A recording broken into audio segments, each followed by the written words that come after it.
Hi friends, அனைவருக்கும் மாலை வணக்கம்.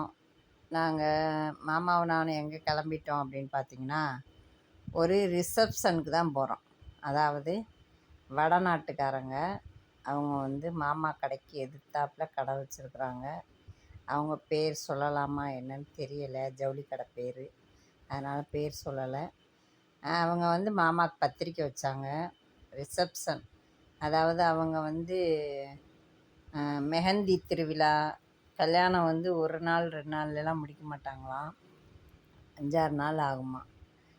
மெஹந்திக்குன்னு ஒரு விழா மாதிரி, இந்த மாதிரி நிறைய இருக்குது போல். நமக்கு அதெல்லாம் தெரியாது, அவங்களுக்கு தான் தெரியும். ஒவ்வொரு நாளும் ஒவ்வொன்று இருக்கான். அதுக்காக நாங்கள் கிளம்பிட்டோம். பார்த்திங்கன்னா எனக்கு சுகர் மாத்திரை காலி ஆயிடுச்சு ஃப்ரெண்ட்ஸ். சரி, என்ன பண்ணுறது, அப்படியே சுகர் மாத்திரையும் வாங்கிட்டு போயிடலான்னு சொல்லிவிட்டு நாங்கள் ஒரு 6:30 மணிக்கு கிளம்புனோம். கிளம்பி போய் அப்படியே வில்லாபுரம் போயிட்டோம். வில்லாபுரம் போய் நான் எப்பயும் வாங்குகிற ஹோமியோபதி ஹாஸ்பிட்டலில் போய் மாத்திரையும் வாங்கிட்டு, டிராஃபிக் பார்த்திங்கன்னா அடடடடட பயங்கரமான டிராஃபிக். இந்த பாருங்க, ஹாஸ்பிட்டல் வந்தாச்சு. இங்கே வந்தோம். டாக்டரெல்லாம் பார்க்கல, டாக்டர் வரலைன்னு சொல்லிட்டாங்க. சரி, ரிசப்ஷன் போகணுமே அப்படின்ட்டு போகிற வழின்னு சொல்லி இங்கே போய் மாத்திரை வாங்கிட்டு, இந்த பாருங்க சுகர் மாத்திரை ஒரு 3 அட்டையை வாங்கிக்கிட்டு அப்படியே திருப்பி வந்தோம். திருப்பி வந்தாச்சு. எந்த இடம்னு பார்த்தீங்கன்னா, இது மேப்பாலம் முடிகிற இடம், அதாவது எம்எம் லாட்ஜுன்னு சொல்லுவாங்க, அந்த இடத்துக்கு வந்தாச்சு. எம்எம் லாட்ஜுக்கிட்ட வந்துட்டுருக்கோம். இப்போ நம்ம கோரிப்பாளையம் உள்ளே நுழைஞ்சு தல்லாகுளம் போகணும். தல்லாகுளத்தில் தான் இருக்குது அவங்களுடைய ரிசப்ஷன் மஹாலு, லட்சுமி சுந்தர மஹால்னு சொல்லுவாங்க தல்லாகுளத்தில். அந்த மண்டபத்துக்கு தான் இப்போ நம்ம போயிட்டுருக்கோம். ஒரு வழியாக பக்கத்தில் வந்தாச்சு.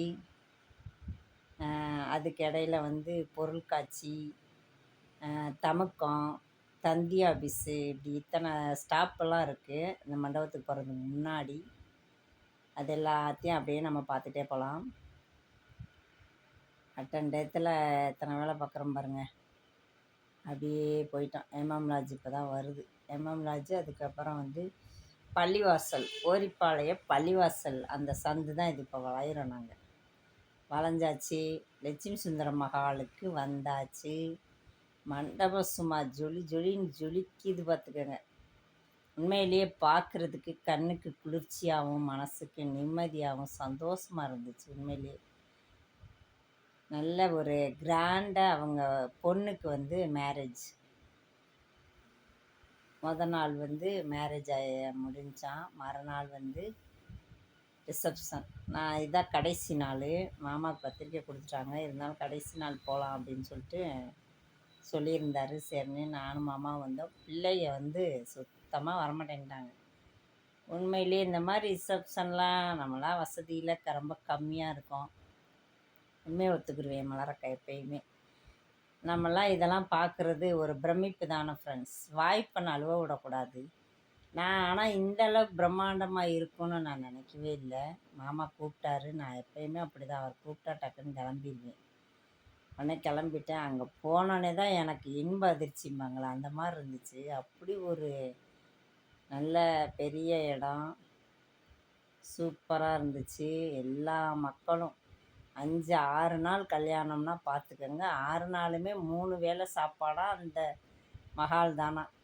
சொல்ல சொல்ல எனக்கு ஆச்சரியமாக இருந்துச்சு. அவர் பொண்ணுக்கு அந்த அளவுக்கு நல்ல கிராண்டாக எத்தனையோ ஜனங்க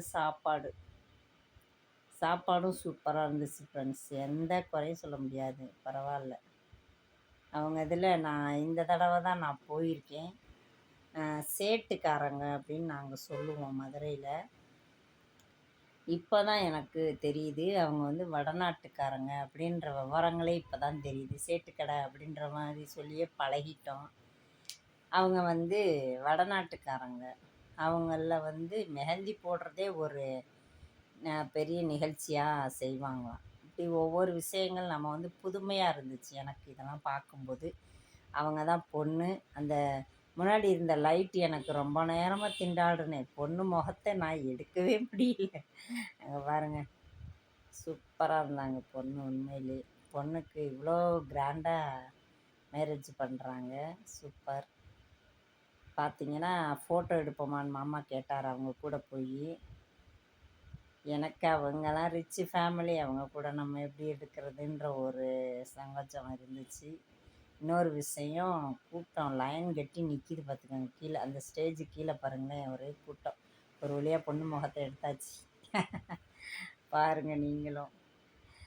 அதுக்கப்புறம் பார்த்தீங்கன்னா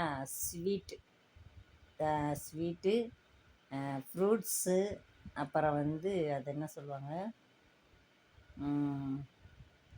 வெத்தலையில் வச்சு கொடுப்பாங்கள்ல. இங்கே பாருங்கள், ஃப்ரூட்ஸ் எல்லாம் பார்க்க அவ்வளோ ஒரு டெக்கரேஷன், அப்படி ஒரு அழகு, கண்கொள்ளா காட்சி. உண்மையிலேயே நான்லாம் இதெல்லாம் பார்த்ததே இல்லைப்பா. நான் வந்து உண்மையை ஒத்துக்கிறேன்.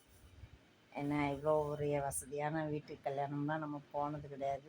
இதெல்லாம் பார்க்கும்போது எனக்கு உண்மையிலே கண்கொள்ளா காட்சி. ரொம்ப மனசுக்கு நிம்மதியாக இருந்துச்சு. இது வந்து ஐஸ்கிரீம் கொடுக்குற ஐட்டம். வந்து ஒரு 4-5 ஸ்டால் போட்டிருந்தாங்க. ஒவ்வொரு ஸ்டால்லையும் ஒவ்வொரு வெரைட்டி. இது எல்லாமே பார்த்தீங்கன்னா இந்த வந்துச்சு பாருங்கள், பீடான்னு சொல்லுவாங்க. இப்போ தான் ஞாபகம் வருது. இது வந்து பீடா ஐட்டம். இதில் இத்தனை இருக்குது பாருங்கள். இத்தனை இது நம்மலாம் பார்த்ததில்ல. சும்மா வெத்தலையே சுண்ணாம்பு வச்சோமா, ஒரு ரோஜா பாக்கை கொட்டினோமா, வெத்தலை போட்டோமான்னு. பீடா பாருங்கள், ரெடி பண்ணி அப்படியே வச்சுருக்காங்க. சாப்பிட்டு வர்றவங்க அப்படியே எடுத்து போட்டுக்கலாம் போல். சாப்பிட்டதுக்கப்புறம் ஃப்ரூட்ஸு இது எல்லாமே சாப்பிட்றாங்க. இந்த பக்கம் பார்த்திங்கன்னா என்னமோ வடகரின்னு சொல்லி மாமா வாங்கி கொடுத்தாரு. இது வந்து வடகரி ஐட்டம்மா. ஒவ்வொரு ஐட்டமும் வச்சுருந்தாங்க ஸ்டால் போட்டு. நமக்கு அது என்ன ஏதுன்னு கூட உண்மையிலேயே எனக்கு தெரியலை ஃப்ரெண்ட்ஸ். ஏன்னா நம்மளாம் முன்ன பின்ன பார்த்துருந்தா தானே இதெல்லாம் தெரிய போகுது. இதெல்லாம் எதுவுமே தெரில. ஓகே, வீடியோ பிடிச்சிருந்தா லைக் பண்ணுங்கள். இது வந்து முதல் பகுதி. 2வது பகுதியும் வரும் ஃப்ரெண்ட்ஸ். நான் அடுத்த பகுதியும் நான் போடுறேன். இது வந்து முதல் பகுதி. பாருங்கள், மண்டபம் பாருங்கள், எவ்வளோ சூப்பராக இருக்குது பார்த்தீங்களா. ஒரு மனசுக்கு நிம்மதி, ஒரு கண்ணுக்கு குளிர்ச்சிம்பாங்கள்ல, அந்த மாதிரி ஒரு லொக்கேஷன் இது வந்து. இதை வந்து தவற விடக்கூடாது. சரியா? 2வது பகுதியும் போடுறேன், பாருங்கள். மாமா பேசுவார், அதுக்கு நான் கொடுமை, பெரிய கொடுமை ஐயா. சாப்பாடு நினச்சேன், பார்த்தாங்க பழங்கள், ஃப்ரூட்ஸு, கேக்கு, ஐஸ்கிரீம்லாம் இருந்துச்சு. இதுதான் சாப்பாடான்னு நினச்சேன். பார்த்தா அது சாப்பாடு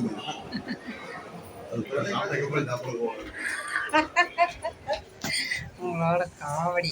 ஐயோ லிஃப்ட்டுக்குள்ளே போய் காமெடி. ஓகே, அடுத்த பகுதி பார்க்கலாம் மக்களே. 2வது பகுதி.